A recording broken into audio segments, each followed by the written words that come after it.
तो hello guys, क्या हाल चाल है भाई लोग। हम आ गए एक न्यू वीडियो के साथ।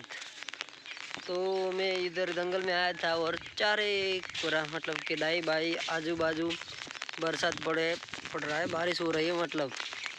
हाँ, बारिश हो रही है और छाता लेकर आ गए हमें। अगर वीडियो पसंद आए तो सब्सक्राइब कर देना दोस्तों। मेरा ये दूसरा व्लॉग है। चलो चलो आगे बढ़ो। क्या भाई, क्या व्यू आ रहा है, देखो भाई। छतरी इधर करना, दिख रहा है ना भाई, इसको बोलते हैं नदी। भाई भाई चलो और दिखाता हूँ आपको, दिखाना तो पड़ेगा ना भाई। चलो कोई नहीं दोस्तों, आप कमेंट करना आपकी बैटरी कितनी है और आप कौन से राज्यों में वीडियो देख रहे हो भाई। मैं सबको रीडिंग कर दूंगा अगर चाहिए तो। ओके, वीडियो लंबा होने वाला है, ज़्यादा मैं नहीं बोलना चाहूँगा।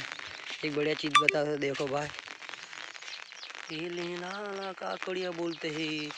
और इसमें कांटे कितने डेंजर है भाई, देखो ना, बावले का कांटा ये तो लगता है ना भाई, पूरी पूरी काटता है, देखो भाई ये कितना डेंजर काटा है। ओके भाई, सब्सक्राइब कर देना। जय हिंद, जय